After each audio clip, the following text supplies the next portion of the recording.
لیلۃ القدر میں کیا دعائیں مانگنی ہے؟ دو دعاؤں کو فوکس زیادہ کرنا ہے. ایک ہدایت اپنے لیے بھی, اپنے ماں باپ کے لیے, بیوی اور بچوں کے لیے, اپنے بہن بھائیوں کے لیے, اور ان کی ازواج اور ان کی اولاد. یہ آپ کا فیملی کیا ہو گئی؟ کمپلیٹ. یوں دعا مانگے, اے اللہ عافیت والی زندگی دے, سیدھے راستے پہ چلا دے مجھے, میرے والدین کو, والدین میں باپ دادا سب آ گئے, نانا نانی سب آ گئے, میرے والدین کو, میرے بیوی بچوں کو, میرے بہن بھائیوں, ان کی ازواج اور ان کی اولاد کو. ازواج میں شوہر اور بیوی دونوں آ گئے ہیں, تو یہ آپ کی فیملی کیا ہو گئی؟ کمپلیٹ. تو یہ سب کے لیے دعا کر دی. تو چند دعائیں, اب موضوع چل پڑا ہے تو میں بتا دیتا ہوں جو مانگنی چاہیے, کیونکہ ہمارے یہاں دعا ہی نہیں, عجیب سی طریقے سے دعائیں مانگی جا رہی ہوتی ہیں. چند دعائیں بہت ضروری ہیں جو ان لیلۃ القدر میں آپ نے کثرت سے مانگنی ہے. ایک دعا سب سے پہلے میں نے بتایا کیا مانگنی ہے؟ ہدایت.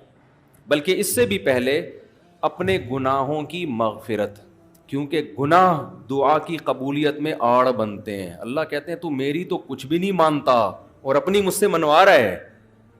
میں جب تجھے آزمائش میں ڈالتا ہوں تو کچھ بھی نہیں کرتا. تو پہلے اللہ سے معذرت کر رہے ہیں, معافی مانگے. جو میرے گناہ ہو چکے معافی چاہتا ہوں, میں اقرار کرتا ہوں میں غلط ہوں, تو میرے گناہوں کو کیا کر دے؟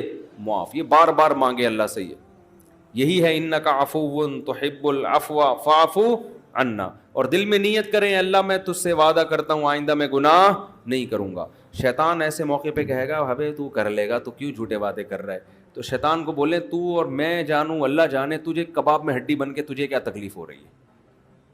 یہ شیطان نا ایسے موقع پہ یہ کرواتا ہے تاکہ منہ سے بات بھی اچھی نہ نکالو آپ. شیطان آئے گا اور کہے گا کہ بھائی تو دعائیں مانگ رہا ہے کہ تو میں دوبارہ نہیں کروں گا, تو نے کرنا تو ہے یہ کام دوبارہ, کیوں اپنے آپ کو دھوکہ دے رہا ہے؟ تو آپ شیطان سے کیا بولو, بھائی میرا معاملہ اللہ کا معاملہ, تیرے کو بیچ میں تکلیف کیا ہو رہی ہے؟ جیسے میں جب شادی کر رہا تھا تو لوگ محلے والے کہہ رہے تھے مفتی صاحب کو کیا ہو گیا, پھر تیسری شادی کر رہے ہیں. تو ایک صاحب نے کہا بھائی اپنے خرچے پہ کر رہے ہیں, لڑکی کے ابا راضی ہیں, تو آپ کو تکلیف کیا ہو رہی ہے؟ ان کے گھر والوں کو ہو تو سمجھ میں آتا ہے. تو یہی بات شیطان کو سمجھا دیا کریں, صحیح ہے. یہ وسوسے ڈالتا ہے شیطان عمل سے روکنے کے لیے. تو بھائی جب بعد میں خدا نخواستہ ہو گیا تو دوبارہ توبہ کر لیں گے. اب یہ تھوڑی کہ اگر ہونے کا خطرہ ہے تو ہم کوئی اچھا کام ہی نہ کریں, باقی اچھے عمل بھی چھوڑ دیں اس چکر میں کہ ہم سے تو گناہ ہو جاتا ہے تو اب ہم کیا, ہمیں کیا. بھائی ہو جاتا ہے تو جب ہوگا تو دیکھا جائے گا, ابھی تو نہیں ہو رہا نا, ابھی تو جذبہ ہے نہیں کریں گے بس. تو پہلے کیا کرنا ہے؟ گناہوں سے توبہ, اس کے بعد ہدایت کی دعا. سب سے بڑی ضرورت کیا ہے؟ سیدھے راستے پر چلنے کی توفیق. اس میں اپنے لیے, بیوی بچوں کے لیے, اپنے والدین اور بہن بھائی اور ان کی ازواج اور اولاد, یہ پورا بڑے بڑے رشتے کور ہو گئے اس میں, ٹھیک ہے نا. پھر تیسرے نمبر پر دین کی خدمت کی دعا کہ اللہ ہم سے دین کا بہت کام لے لے, کیونکہ علماء کے لیے تو سب سے بڑا کی فضیلت ہی یہی ہے کہ اللہ ان سے دین کی خدمت لے لے. وہ دنیا میں کاروبار کے لیے نہیں ہے, شادیوں کے تو ایک ضمنی چیز ہے, اس کے لیے شادیوں کو پروموٹ کرنے کے لیے ضرور ہے کیونکہ وہ بھی دین کا ایک حصہ ہے. تبھی ہمارے حضرت مفتی رشید احمد صاحب کہتے تھے علماء کو خود شادیاں نہ کرو, لوگوں کو ترغیب دو. لوگ کہتے تھے حضرت جب ترغیب کیسے دیں جب خود نہیں کرے گا, خود کرو گے تو دین کے کام کے قابل نہیں رہو گے. اتنے جھگڑے ہوں گے نا کہ بس اسی کام کے رہ جاؤ گے اور کسی کام کے نہیں رہو گے. تو البتہ یہ سنت ہے ضروری, تو لوگوں کو ترغیب دو, لیکن وہی بات ہے کہ ایسے ترغیب دیں لوگ کہیں گے خود کر نہیں رہا. تو اے اللہ دین کا کام مجھ سے بہت زیادہ لے لے. تاجر ہے وہ بھی دعا کر سکتے ہیں دین کا کام لے لے, اللہ اس کے مال سے مدارس بنوا دے, مسجدیں بنوا دے, یتیم خانے کھلوا دے, تو کتنی بڑی بات ہے. چوتھی دعا عافیت کی. یہ نہ مانگا کرے اللہ مجھے مال و دولت دے دے, اے اللہ میری تنخواہ 2 کروڑ کروا دے. اس طرح کی دعائیں یہ جزیات ہیں, ہدف کو فوکس کرنا چاہیے. اللہم انی اسألک العفو والعافیہ, معافی چاہتا ہوں, عافیت والی زندگی, ٹینشنوں سے پاک زندگی چاہیے. اب وہ اللہ کی مرضی ہے, پیسہ دے کے ٹینشن سے پاک کر دے یا بغیر پیسے کے آپ کو ٹینشن فری بنا دے.